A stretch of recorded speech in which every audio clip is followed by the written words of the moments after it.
बहन जी से बड़ा मुस्लिम जो है रहनुमा कोई नहीं मुझे आज के दौर में नज़र आता है।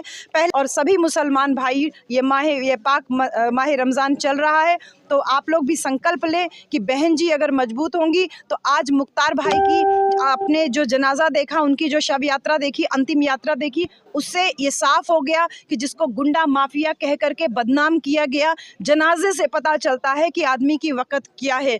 जो लोग मुसलमानों के रहनुमा बन रहे थे वो लोग कहीं पे भी दूर दूर तक सीन में नज़र नहीं आ रहे हैं। उन्होंने मुख्तार अंसारी जी की जेल में हुई षड्यंत्रकारी हत्या के खिलाफ एक शब्द नहीं बोला।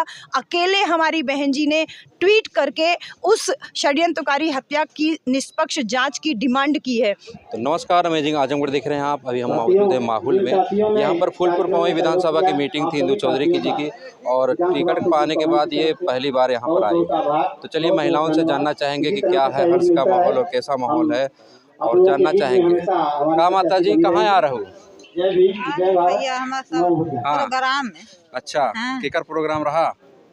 मायावती के वोटवा के देबू आपके? हाथी पे मशीनिया से होई, लेकिन मशीनिया से होई, अब चाहे जथुआ से होई, लेकिन वही पे देवे। अच्छा, देबू वही पे। चला ठीक है। चाहे जौने पे जाए, जैसे जा कहाँ और कोनो पार्टी ना वोट देवे को नहीं काहे? ना फ्री में राशन चाहिए, ना फ्री में उनके कुछ चाहिए, खाली फ्री में शिक्षा चाहिए। अच्छा। स्वास्थ्य चाहिए। राशन लेस का होई?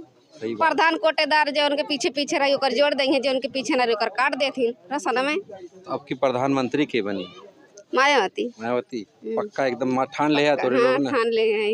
तो चलिए, कुछ महिलाएं थी, अभी हम आपको मिलाते हैं प्रत्याशी से। का हो गया? पता का कह देथिन मशीनिया में, और वही तो हरदम जब दैया तब मशीन पतन का बन जात। हमारे सबसे जौन है हाथी कालवा केहू देवे ना करी कब। हाँ, जिंदगी में जब से देवे लायक भाई, जब से वोट देत है, पतन का मशीन में कह देथिन मोदी जोगी जब से आए।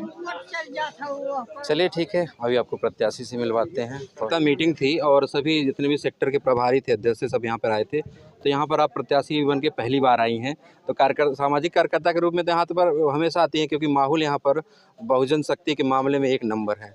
तो आप ये बताइए, आज यहाँ का क्या प्रोग्राम था? आज यहाँ पर जो भी बहुजन समाज पार्टी की जो ये विधानसभा है फूलपुर पवई, यहाँ के कार्यकर्ताओं और सेक्टर और बूथ के जो लेवल के जो भी पदाधिकारी हैं, जिलाध्यक्ष जी और साथ में विधानसभा अध्यक्ष जी, सचिव जी, जो भी प्रभारी लोग हैं, इन सब की मीटिंग थी। और साथ ही साथ में जनता के अंदर भी वो उत्साह देखने को मिल रहा है कि जनता भी खुद को कंट्रोल नहीं की।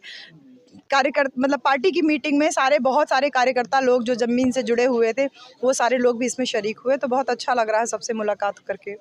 फूलपुर पवई की जनता के लिए आपका कुछ संदेश बताइए। देखिए, जो काम हम लोग कर रहे थे, इसके पहले भी मैं आप लोगों के बीच में आई थी। जनता के लिए यही संदेश है कि किसी भी प्रकार से अपने वोट को ना बेचें। साहब कांशीराम ने कहा था, वोट को बेटी की इज्जत के बराबर समझें, किसी के बहकावे में ना आए, धर्म और जाति से ऊपर उठ के योग्य प्रत्याशी को वोट करें। पढ़ा लिखा प्रत्याशी आपके बीच में होगा तो वो पढ़े लिखे लोगों की बात करेगा। फालतू फेक डिग्री, झूठी डिग्री, झूठ बोलने वाले प्रत्याशी अगर आपके बीच में रहेंगे तो वो चुनाव में झूठे वादे करेंगे और बाद में बोलेंगे ये तो चुनावी जुमला था।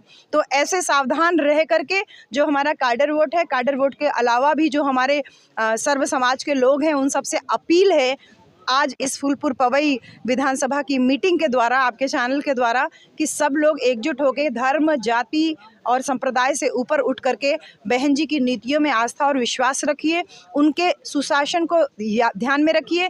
भयमुक्त शासन का जो वादा उन्होंने पूरा करके 4 बार मुख्यमंत्री के दौर में दिखाया, उसको आप ध्यान में रखते हुए इस बार अपनी इस लोकसभा में, लालगंज लोकसभा में अच्छे से अच्छे संख्या में वोट करिए। फूलपुर पवई में मुस्लिम आबादी काफ़ी ज़्यादा, मुस्लिम मतदाताओं की, उनके लिए कुछ अगर संदेश हो तो बताइए। बहन जी से बड़ा मुस्लिम जो है रहनुमा कोई नहीं मुझे आज के दौर में नज़र आता है। पहले भी नहीं कभी नज़र आता था, क्योंकि साहब ने बहुत डाइवर्सिटी रखी थी जब अपना ये संगठन बनाया था।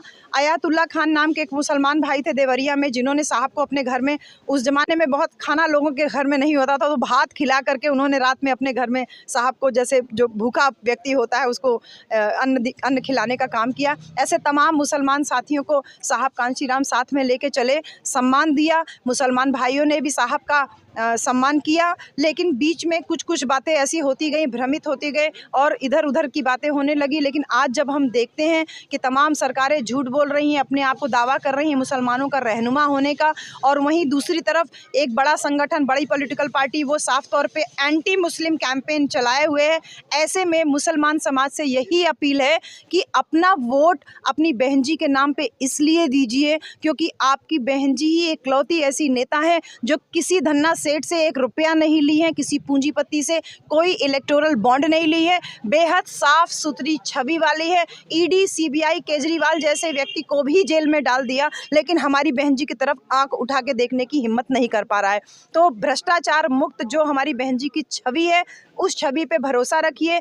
हर जाति, धर्म, संप्रदाय को जो सम्मान देने की बहन जी की नीति है, उसके ऊपर भरोसा रखिए। और सभी मुसलमान भाई, ये पाक माह रमज़ान चल रहा है, तो आप लोग भी संकल्प लें कि बहन जी अगर मजबूत होंगी तो आज मुख्तार भाई की आपने जो जनाजा देखा, उनकी जो शव यात्रा देखी, अंतिम यात्रा देखी, उससे ये साफ हो गया कि जिसको गुंडा माफिया कह करके बदनाम किया गया, जनाजे से पता चलता है कि आदमी की वक़्त क्या है।